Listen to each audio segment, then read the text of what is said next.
Um, the Bank of America's Global Fund Manager survey showed that the most bullish trade is now gold. Before it was Max 7, and it's now gold. And I do not have a sell signal yet, but I think we are getting very extended.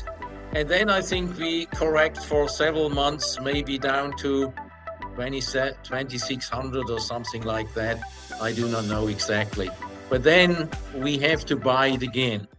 What we see is extreme pessimism.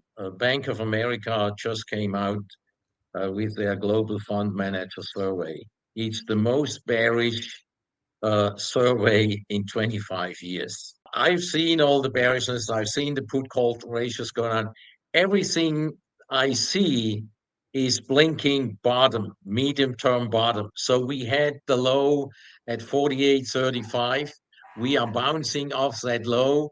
Usually you bounce off a selling climax low that had extreme high numbers of new lows, and they went through the roof.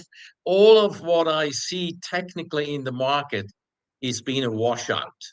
And usually when you have that, you bounce and then you fall back and retest. In the retest, you could go to slightly above the lows or to the lows or slightly below the lows. I cannot forecast that. So I think in May or so, we should see some retest. If we do not see the retest and the market goes higher relentlessly into early summer, we will then have a bigger decline from a higher level and go back to the upper 4,000 or mid 4,000, 4,500 level or so in the fall area. Usually the seasonality is that you have a low in October or November, and from then on, the latest, I would be extremely bullish and call for a major rally for the next 24 months or so, a mini bull cycle, so to speak. So this year is a transition year, and people should not spend all their ammunition because it will be there will be lots of whipsaws. And the news on the tape are extreme. They change from time to time depending on how big money too in the White House feels. And this is classic bottoming action. When people get scary and they fear about losing their money, and then they chase stocks when they bounce and they shouldn't. And keep your powder dry. Whenever there are sell-offs, put them to work in the stocks and segments you want to be long, and do not fear and sell when you have sharp setbacks. This is part of the process. Whenever it goes up, the news are good and the market looks strong. And whenever it goes down, it looks weak. And your stomach feeling is you should sell. You should do exactly the opposite of how you feel. And then it will work out very well. And I think by fall, the latest, you should be fully invested again for the nice ride through 26 into 27.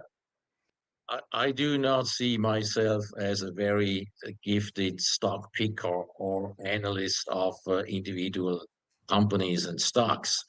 I do more themes. And I think what we will see is, first of all, an outperformance by foreign markets relative to the US.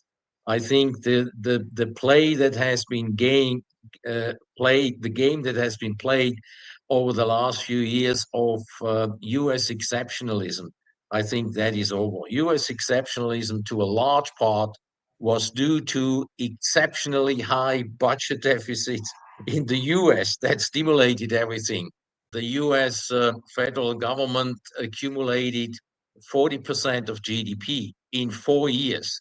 That on average is 10% deficits. That's unheard of. That's a stimulus we have never seen before, except during World War II. And and that has been the exceptionalism. I do not expect that to be repeated, because if the Trump administration would try to do so, the bond market would riot and the treasury market would see yields going much higher.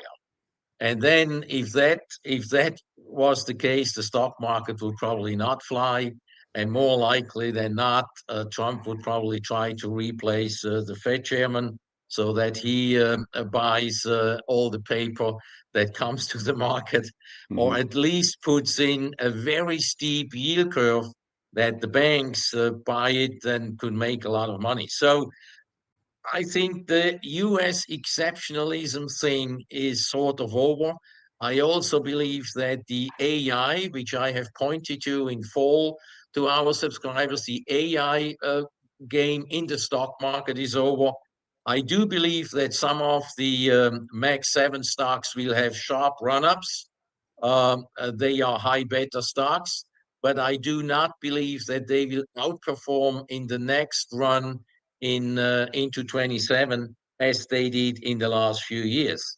So I'm looking much more to companies on the industrial side that have sort of a protected position in the US market and could benefit from the changes that are going on in the trade situation initiated by Trump.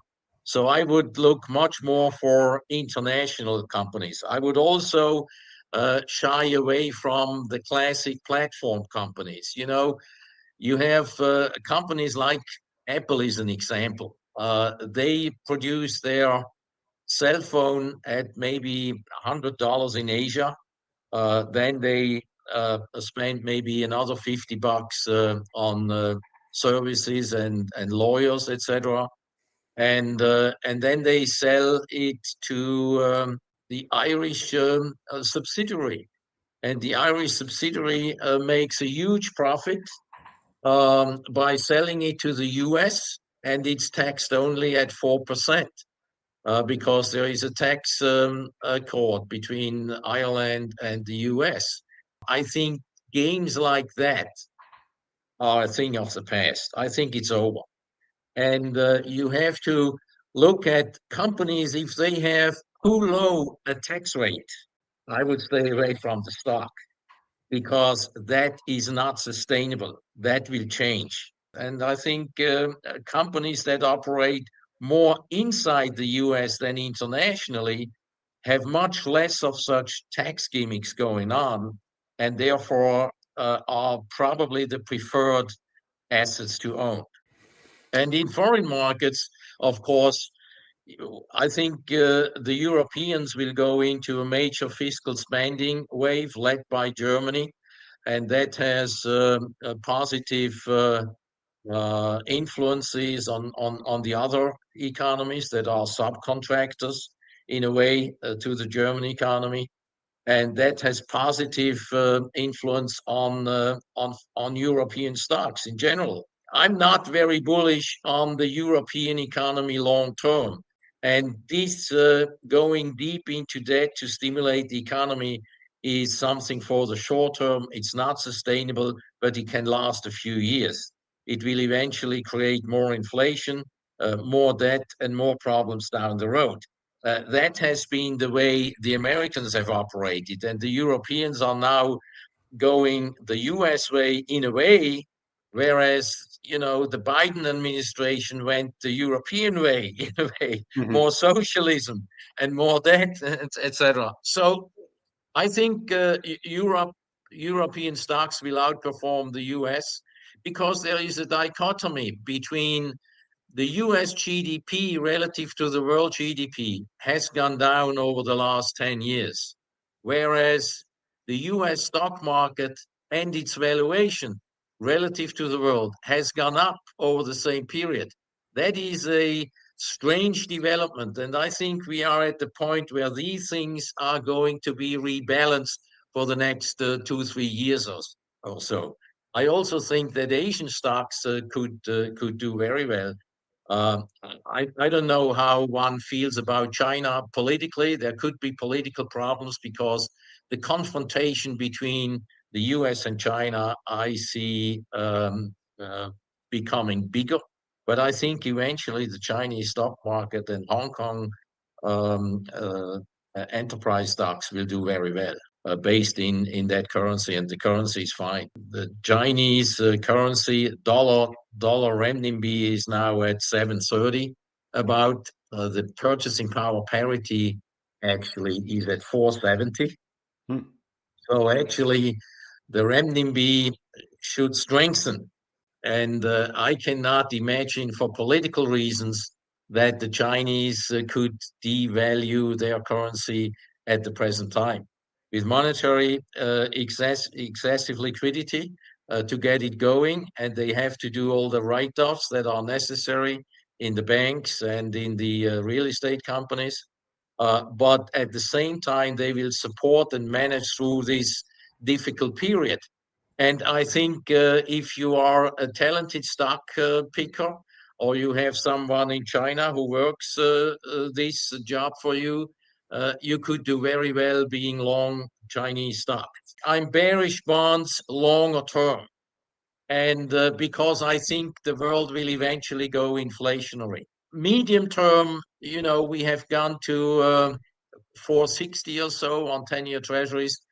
I think we will probably stop below 5% or so.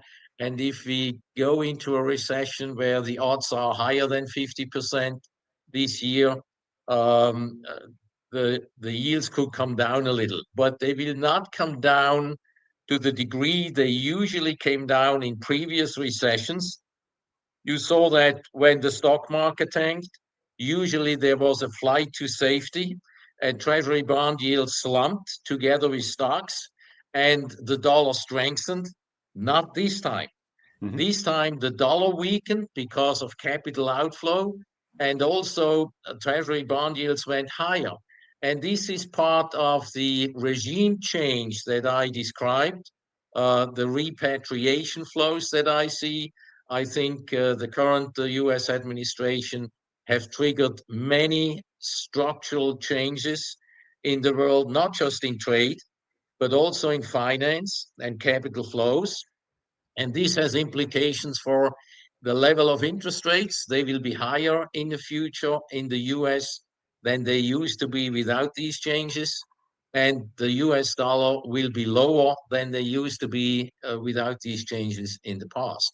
So sort of neutral over the next 6 months, with a chance of maybe another dip down 3%, mid 3%, maybe 350 or so. I do not see much more than that, because when you look at the chart, it's actually the downtrend, 40-year downtrend. You broke that trend and you went up to 5%, and then we just bounce back to the downtrend line before we go higher. The next cycle, we will break 5.